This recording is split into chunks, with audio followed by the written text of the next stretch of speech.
Cuba bayangkan, tengah malam, beribu-ribu orang berkumpul, semua tunggu satu saat yang paling penting. Satu laungan je bakal ubah nasib satu negara. Okey, hari ni kita akan patah balik ke momen tu 31 Ogos 1957. Masa negara kita lahir. Jom kita selami sama-sama. Tapi kan, sebelum kita masuk cerita pasal detik-detik tu, jom kita fikir sekejap. Pernah tak kita tanya diri sendiri, apa sebenarnya maksud merdeka? Adakah dia cuma, satu hari cuti? Atau sebenarnya ada makna yang lebih besar, yang lebih dalam daripada itu?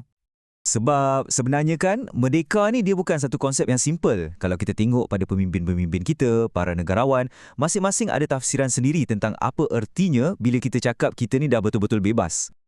Okey, kita mulakan dengan bapa kemerdekaan kita sendiri, Tunku Abdul Rahman. Bagi dia, merdeka tu bukan garisan penamat. Tahu, salah tu. Ia macam satu R&R dalam satu perjalanan yang jauh. Tempat kita berhenti sekejap, tarik nafas, kumpul tenaga sebab lepas ni ada lagi kerja besar nak buat. Nak bina sebuah negara dan bangsa yang betul-betul bersatu. Kalau kita tengok pandangan Tun Dr. Mahathir Mohamad pula, dia lebih kepada benda dalaman. Dari dalam jiwa. Bagi beliau, merdeka yang sebenar-benarnya itu ada dalam semangat kita. Semangat nak sayang negara ni sepenuh hati dan sanggup buat apa saja, sanggup berkorban untuk negara. Ini pandangan yang lebih personal kan? Dan kalau kita luaskan sikit skop kita tengok dari perspektif antarabangsa pula, ada seorang pemikir Islam yang terkenal, Syed Jamal Al-Din Al-Afghani. Dia pun ada cakap pasal ni.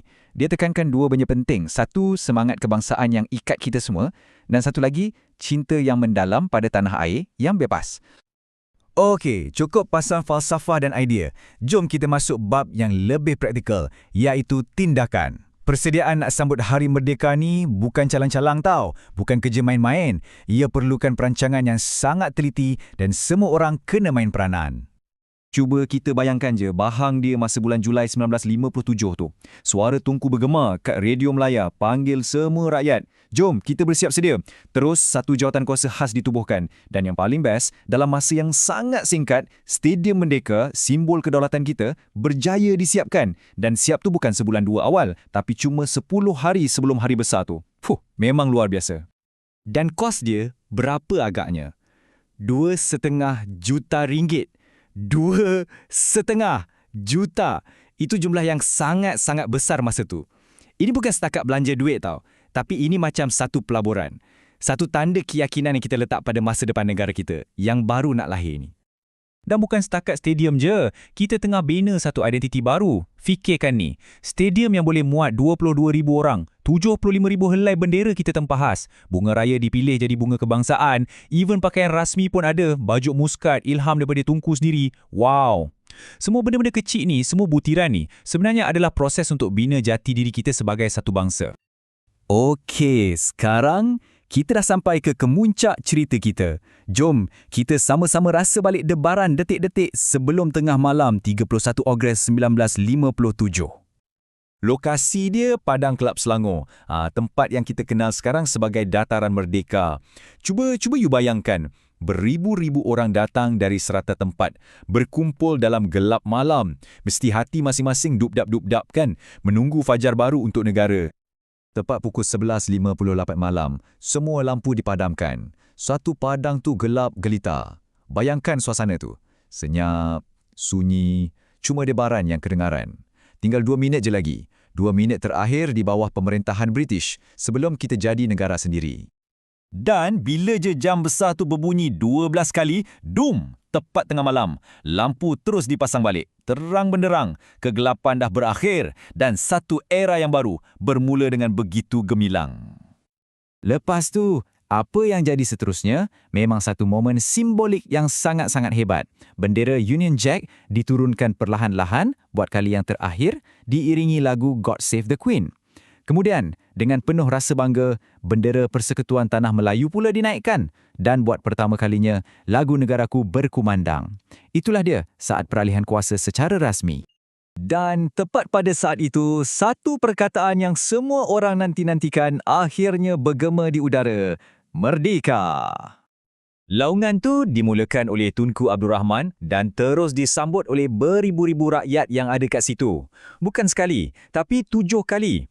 Bayangkan 7 laungan yang gegarkan seluruh padang tu. Simbol kebebasan yang kita dah dapat. Lepas macam-macam pengorbanan. Esok paginya, kat Stadium Merdeka, upacara rasmi pula berlangsung.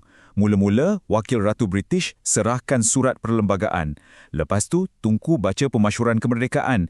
Dan sekali lagi, laungan keramat Merdeka bergema 7 kali. Lepas tu, suasana jadi syahdu bila azan dilaungkan sebagai tanda kita bersyukur. Dan untuk penutup, boom! 101 das tembakan meriam dilepaskan. Meremang bulu roma kan? Jadi, apa jadi lepas semua upacara ni? Kemerdekaan ni bukan setakat sambutan sehari je. Kesan dia sangat besar dan mendalam. Ia ubah seluruh struktur negara kita dalam semua aspek.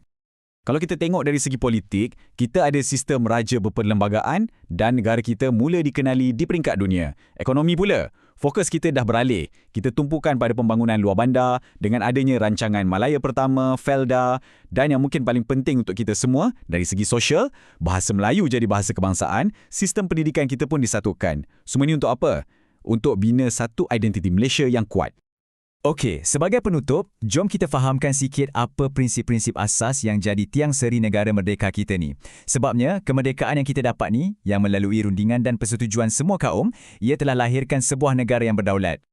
Apa benda kedaulatan ni sebenarnya? Senang cerita, ia adalah kuasa paling tinggi. Maksudnya, negara kita ada kuasa untuk buat keputusan sendiri, nak tentukan nasib kita sendiri. Tak ada lagi campur tangan dari mana-mana kuasa luar. Kita yang pegang steering. Dan kedaulatan ni, dia berdiri atas 4 tiang utama. Macam rumah, kena ada tiang yang kukuh. Pertama, kita ada sempadan negara yang jelas. Kedua, kita ada kerajaan yang kita sendiri pilih melalui pilihan raya. Ketiga, kita ada perlembadaan, undang-undang paling tinggi dalam negara. Dan keempat, kita ada lambang-lambang kebangsaan yang jadi identiti kita semua. Penting untuk kita ingat, kemerdekaan ni kita capai bukan dengan perang, tapi dengan muafakat, dengan semangat setuju bersetuju antara semua kaum. Jadi, soalan terakhir untuk kita semua, untuk saya, untuk anda, macam mana kita sebagai generasi sekarang nak pastikan semangat muafakat ni sentiasa ada? Macam mana kita nak kekalkan kemerdekaan yang datuk nenek kita dah susah payah perjuangkan? Itu soalan untuk kita fikir-fikirkan.